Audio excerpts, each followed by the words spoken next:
Hi friends, this is Shama. Welcome to Shama's delicious foods YouTube channel. Friends, कैसे हैं आप लोग? उम्मीद है आप सब ठीक होंगे। तो आज मैं आपके लिए बड़ी ज़बरदस्त रेसिपी लेकर आई हूँ। आप देख सकते हैं मैं आपके लिए मैंगो रोज़ केक की रेसिपी लेकर आई हूँ। जी हाँ फ्रेंड्स, ये बहुत ज़बरदस्त और मज़ेदार केक बनता है। और फ्रेंड्स, इसमें सबसे ज़्यादा मज़े की बात यह है कि इसको मैंने विदाउट अवन बनाया है। जिनके पास अवन नहीं होता वो इसे प्रेशर कुकर में या पतीले में बड़ी आसानी से बना सकते हैं। और फ्रेंड्स, इस रेसिपी में मैंने बहुत सारी टिप्स बताई हैं और एक ऐसी टिप बताई है जिससे आपका केक जो है बहुत ज़्यादा स्पंजी, सुपर सॉफ्ट और मॉइस्ट बनेगा। तो आप इस रेसिपी को एंड तक फॉलो कीजिएगा, आप परफेक्ट केक बना सकेंगे। और फ्रेंड्स, जब आप इस केक को बनाएंगे तो आपसे लोग पूछेंगे कि आपने ये कौन सी बेकरी से बनवाया है, लेकिन ये तो होममेड केक है। तो आप तो जानते हैं होममेड इज़ द बेस्ट। तो आपको मैं इसकी लेयर्स दिखाती हूँ कि कितनी ज़बरदस्त इसकी लेयर्स बनी है और हर बाइट में आपको जो है मैंगो का टेस्ट मिलेगा। तो ये देखें कितना ज़बरदस्त और ख़ूबसूरत केक बना है। तो ऐसा केक आप भी बना सकते हैं फ्रेंड्स, अगर आप इस रेसिपी को एंड तक फॉलो करेंगे। तो आप इस रेसिपी को ज़रूर बनाएं और इसकी पिक्चर मेरे साथ इंस्टाग्राम और फेसबुक पे ज़रूर शेयर कीजिएगा। और शमास डिलीशियस फूड्स को सब्सक्राइब करना मत भूलिएगा और इस रेसिपी को लाइक और आप ज़्यादा से ज़्यादा लोगों के साथ शेयर कीजिएगा। आइए हम इस रेसिपी को बनाना शुरू करते हैं।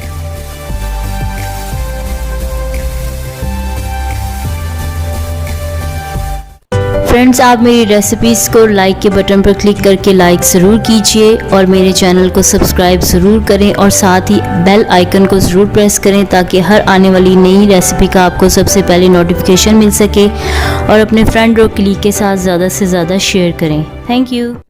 तो फ्रेंड्स, सबसे पहले हम केक का स्पंज तैयार करेंगे। तो यहाँ पर मैंने केक मोल्ड में जो है बटर पेपर लगा दिया, उसे ऑयल से ग्रीस कर दिया। इसे हम साइड पे कर देंगे।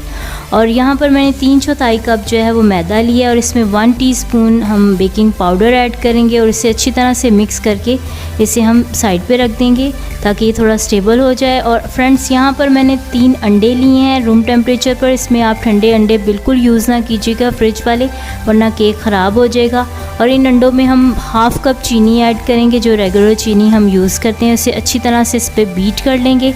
उस वक्त तक बीट करेंगे जब तक चीनी डिज़ोल्व हो जाए और ये फ्लफ़ी हो जाए। तो आप देख सकते हैं ये अच्छी तरह से फ्लफ़ी हो गया और चीनी डिज़ोल्व होगी। अब इसके अंदर हम 1 टीस्पून वनीला एसेंस ऐड करेंगे और इसको अच्छी तरह से इस पर बीट कर लेंगे। तो फ्रेंड्स, आप देख सकते हैं कितना फ्लफ़ी और क्रीमी हो गया। तो अब हम इसके अंदर ड्राई इंग्रेडिएंट्स यानी कि मैदा और जो बेकिंग पाउडर का हमने मिक्सचर बनाया था उसे 3 पोर्शंस में हम इसमें ऐड करते जाएंगे। और फ्रेंड्स, साथ साथ हम इसको स्पैचुला से एक ही डायरेक्शन में मिक्स करते जाएंगे। आप इसे डबल डायरेक्शन में मत कीजिएगा, वरना केक जो है वो स्पॉन्जी और सॉफ्ट नहीं बनेगा। तो फ्रेंड्स, इसी तरह से ग्रेजुअली हम सारे मिक्सचर को जो है वो हम इसमें ऐड कर देंगे। इसको अच्छी तरह से इसमें मिक्स कर लेंगे और इसे ओवर मिक्स नहीं करेंगे ताकि हमारा जो मिक्सचर है वो ज़्यादा फूले। तो इसको आप मिक्सर से भी कर सकते हैं और एक ही डायरेक्शन में आप इसे कीजिएगा। तो फ्रेंड्स, आप देख सकते हैं कितना ज़बरदस्त और क्रीमी जो है वो केक का बैटर तैयार हुआ है। तो अब हम इसे जो है वो केक के मोल्ड में ऐड कर देंगे और उसे टैप करेंगे ताकि उसके अंदर से एयर बबल्स जो हैं वो निकल जाएं और हमारा केक बहुत ही सॉफ्ट बने। और इसको हम जो हमारा पतीला है उसे पहले से मैंने प्री हीट कर लिया था, इसको तेज़ आंच पे 5 मिनट के लिए। तो जब इसमें आप इसको रखें तो आप आंच को स्लो कर दें और इसे 30 से 45 मिनट के लिए इसे बेक कर लें। तो फ्रेंड्स, यहाँ पर हमारा केक बेक हो गया। आप देख सकते हैं कितना ज़बरदस्त बेक हुआ है। तो अब हम इसे स्लेटेड नाइफ़ के साथ 3 लेयर्स में से हम काट लेंगे और इसे साइड पे रख देंगे। फ्रेंड्स, अब हम क्रीम को बीट करेंगे। तो यहाँ पर मैंने 2 कप्स जो है व्हिप क्रीम ली है। इसको हम पहले स्लो स्पीड पर बीट करेंगे और जब तक ये फ्लफ़ी नहीं हो जाती, और इसके बाद इसको हम हाई स्पीड पर जो है हम इसको व्हिप करेंगे। तो ये आप देख सकते हैं ये थोड़ी सी फ्लफ़ी हो गई है। अब हम क्या करेंगे, इसे हाई स्पीड पर करेंगे 5 मिनट के लिए। तो जब तक ये उसके ऊपर स्टिफ पीक्स नहीं आ जाती उस वक्त तक हम इसे बीट करेंगे। तो इसको मुसलसल आप बीट करते जाएं ताकि ये जो है अच्छी तरह से क्रीम रेडी हो। तो ये देखें इसके ऊपर जो है वो ये फ्लफ़ी होना शुरू हो गई है और इसके ऊपर स्टिफ पीक्स आ गई हैं। ये देखें, आप देख सकते हैं। तो अब हम इसे और ज़्यादा बीट नहीं करेंगे, इसे हम थोड़ी देर के लिए फ्रिज में रख देंगे क्योंकि गर्मी है। तो अब हम इसके ऊपर जो केक बोर्ड है इसके ऊपर थोड़ी सी क्रीम ऐड करेंगे और इसके ऊपर हम पहले जो फर्स्ट लेयर है इसके ऊपर रख देंगे। तो फ्रेंड्स यहाँ पर हम इस लेयर के ऊपर जो है शुगर सिरप ऐड करेंगे। ये मैंने 1 कप गर्म पानी लेकर इसमें 4 से 5 टेबलस्पून चीनी के ऐड करके इस तरह से शुगर सिरप तैयार किया था। तो ये बहुत ज़रूरी है, इससे केक जो है वो ड्राई नहीं होता, बहुत ज़्यादा जूसी और मज़ेदार बनता है। तो ये मैंने क्रीम को जो है आइसिंग बैग में ऐड कर दिया था। तो अब हम इसके ऊपर इससे क्रीम को स्प्रेड कर देंगे। और अगर आपके पास ये नहीं है तो आप इसे पैलेट नाइफ़ से भी आप इसे स्प्रेड कर सकते हैं। तो इस तरह से इसको हम टेबल को घुमाते हुए इस क्रीम को इसके ऊपर स्प्रेड कर देंगे। और अब हम क्या करेंगे, यहाँ पर मेरे पास मैंगो प्यूरी है। ये मैंने 2 मैंगो लेके उसे अच्छी तरह से ब्लेंडर में ब्लेंड कर लिया था और इसमें थोड़ी सी चीनी ऐड करके तो इस तरह से प्यूरी तैयार की थी, वो हम इसके ऊपर ऐड करेंगे। और यहाँ पर मेरे पास मैंगो चंक्स हैं, मैंने छोटे छोटे पीसेस में मैंगो को काट लिया था, वो भी हम इसके ऊपर ऐड करेंगे। फ्रेंड्स अब हम सेकंड लेयर को भी इसके ऊपर रख देंगे और इसे भी शुगर सिरप से सोक करेंगे। फ्रेंड्स ये बहुत ज़रूरी है, इससे केक बहुत ज़बरदस्त और जूसी बनता है और ये ड्राई नहीं होता। इसके ऊपर इसको अच्छी तरह से सोक कर देंगे और अब इसके ऊपर हम क्रीम ऐड करेंगे। इसमें हम ज़्यादा क्रीम ऐड करेंगे और इसको भी हम इसी तरह से घुमाते हुए इसके ऊपर लगा देंगे और साइड्स पे भी हम क्रीम को अच्छी तरह से इसके ऊपर अप्लाई कर देंगे। और फ्रेंड्स ऊपर से भी अच्छी तरह से क्रीम को हम इक्वली जो है वो इसके ऊपर अप्लाई कर देंगे। तो अब हम इसके ऊपर मैंगो प्यूरी ऐड करेंगे और इसको भी इसके ऊपर स्प्रेड कर देंगे और मैंगो चंक्स को भी इसके ऊपर हम डाल देंगे। और इस तरह से हमारा केक जो है वो इसमें हर बाइट में जो है वो मैंगो का टेस्ट आएगा और बहुत ही मज़ेदार बनेगा। और फ्रेंड्स यहाँ पर मैंने थर्ड लेयर के नीचे वाले हिस्से पर क्रीम अप्लाई कर दी थी ताकि मैंगो चंक्स जो हैं वो स्टेबल रहें, एक जगह पर रहें, वो हिलेंगे नहीं। और फ्रेंड्स अब हम सारे केक को क्रीम से अच्छी तरह से कवर कर देंगे। साइडों पर भी आइसिंग बैग से क्रीम अप्लाई करेंगे और पैलेट नाइफ से इसको अच्छी तरह से इसके ऊपर अप्लाई कर देंगे और इस तरह से हमारा जो केक है वो रेडी हो जाएगा। तो फ्रेंड्स अब बारी है कि हम केक के ऊपर डिज़ाइन बनाएंगे। तो यहाँ पर मैंने स्टार नोज़ल ली है और इसके साथ मैं इसके ऊपर फ्लावर्स बनाऊँगी। आप जिस तरह का भी डिज़ाइन पसंद करते हैं आप बना सकते हैं।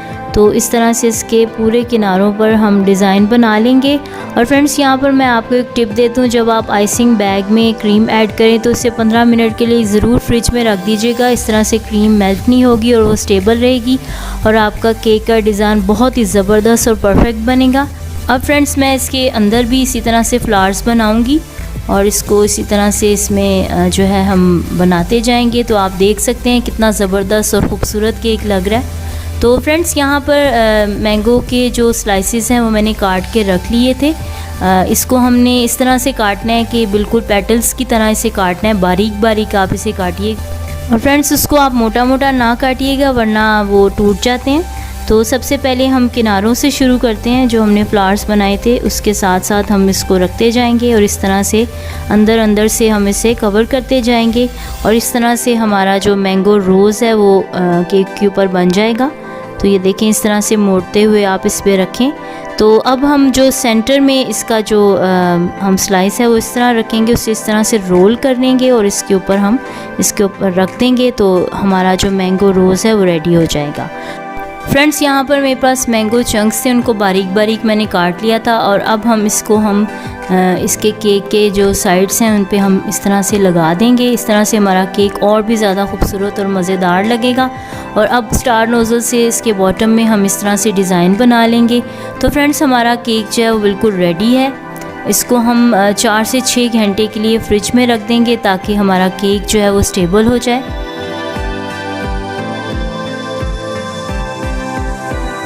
फ्रेंड्स अगर आप बेस्ट रिज़ल्ट चाहते हैं तो इसे 4 से 6 घंटे ज़रूर फ्रिज में रखिएगा। इसे एकदम से सर्व ना कीजिएगा वरना ये बिखर जाएगा और स्टेबल नहीं होगा। तो इसको आप देख सकते हैं कितना ज़बरदस्त और मज़ेदार लग रहा है, उसका रोज़ भी कितना खूबसूरत लग रहा है। तो अब हम इसको 4 से 6 घंटे के लिए फ्रिज में रख देंगे और इसको हम सर्व कर देंगे।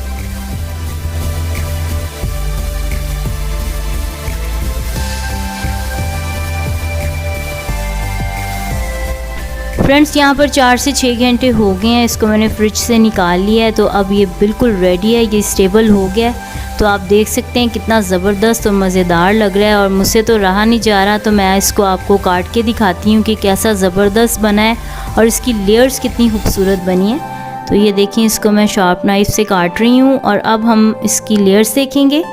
तो ये देखें, इसको आप देख सकते हैं कि इसके अंदर मैंगो प्यूरी भी नज़र आ रही है, उसके चंक्स, और इसकी जो क्रीम है वो भी स्टेबल हो गई है। तो ये बहुत ही ज़बरदस्त और बहुत ही मज़ेदार बना है। मैं आपको खा के बताती हूँ कैसा बना है। फ्रेंड्स, ये इतना ज़बरदस्त और मज़ेदार बना है कि ऐसा केक हमें बेकरी से या किसी मार्केट से नहीं मिलेगा, क्योंकि आप तो जानते हैं homemade is the best. Friends, आप इस केक की ब्यूटी ज़रा देखें कि कितना खूबसूरत और मज़ेदार केक लग रहा है। ऐसा लग रहा है जैसे किसी बादशाह ने खूबसूरत लिबास पहना हो। और आप तो जानते हैं कि आम फलों का बादशाह है, तो केक भी तो वैसा ही होना चाहिए। तो आप इस रेसिपी को ज़रूर बनाएं और मुझे कमेंट्स ज़रूर कीजिएगा कि ये आपको कैसी लगी, और आप इसे अपने दोस्तों और फ्रेंड्स के साथ ज़रूर शेयर कीजिएगा। और फ्रेंड्स, आपकी फैमिली, आपके फ्रेंड्स आपसे पूछेंगे कि कौन सी बेकरी से बनवाया है इतना ज़बरदस्त और परफेक्ट केक।